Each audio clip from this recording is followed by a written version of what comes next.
آج کی خاص خبر، اسرائیل حماس جنگ بندی سمجھوتا، مصر میں بات چیت شروع۔ خبر کی 4 اہم باتیں۔ 2 سال سے جاری جنگ کے خاتمے کی امید، دو طرفہ قیدیوں کی رہائی پر اتفاق، مذاکرات تیزی سے آگے بڑھ رہے ہیں اور درست سمت میں یہ معاملہ جاری ہے۔ آداب، میں ہوں عبدالحی خان۔ اب خبر تفصیل سے۔ اسرائیل حماس جنگ بندی معاہدے کی تجاویز کو آگے بڑھانے کے لیے فلسطینی تنظیم حماس، اسرائیل اور امریکہ کے وفود پیر کو مصر میں مذاکرات کے لیے جمع ہو رہے ہیں، جبکہ امریکی صدر ٹرمپ نے کہا ہے کہ اب تک بہت اچھی ملاقاتیں ہوئی ہیں اور انہیں لگتا ہے کہ درست سمت میں یہ معاملہ آگے بڑھ رہا ہے۔ تینوں فریقین کے نمائندے شرم الشیخ کے مصری سیاحتی شہر میں ملاقات کریں گے۔ حماس اور اسرائیل دونوں نے لڑائی ختم کرنے اور غزہ میں قیدیوں کی رہائی کے بدلے اسرائیلی جیلوں میں قید فلسطینیوں کی رہائی سے متعلق ٹرمپ کے روڈ میپ پر مثبت رد عمل ظاہر کیا ہے۔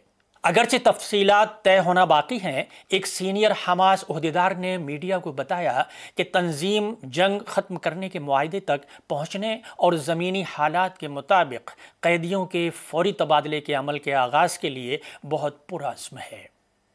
دوسری طرف اسرائیلی وزیر اعظم نتن یاہو نے کہا ہے کہ انہیں امید ہے کہ قیدیوں کی رہائی چند دنوں میں ممکن ہو جائے گی۔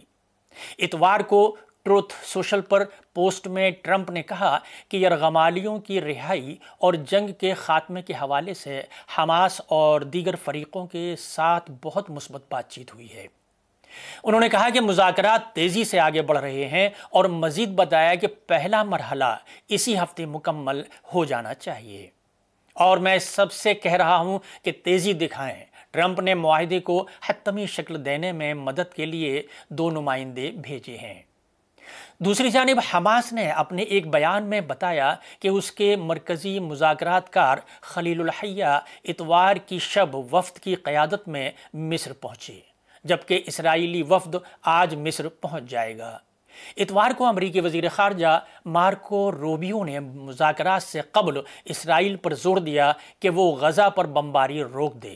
ان کا کہنا تھا کہ بمباری کے دوران یرغمالیوں کو رہا نہیں کرایا جا سکتا۔ ایک فلسطینی ذرائع کے مطابق کہا گیا ہے کہ جو حماس کے قریب ہے کہ عسکریت پسند اپنی عسکری کارروائیاں روکنے کے لیے تیار ہیں، جب اسرائیل اپنی کارروائیاں روک دے گا۔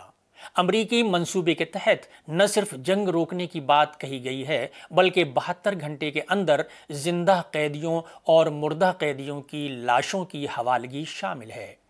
منصوبے کے اگلے مرحلے میں اسرائیلی فوج کا بتدریج انخلا اور حماس کا غیر مسلح ہونا شامل ہے، جسے فلسطین ماضی میں سرخ لکیر قرار دیتے رہے ہیں۔ ٹرمپ کی تجویز کے مطابق علاقے کا انتظام تکنیکی ماہرین پر مشتمل ادارہ سنبھالے گا، جس کی نگرانی جنگ کے بعد کی عبوری انتظامیہ کرے گی، جس کے سربراہ خود ٹرمپ ہوں گے، اور اس میں برطانیہ کے سابق وزیر اعظم ٹونی بلیئر بھی شامل ہوں گے۔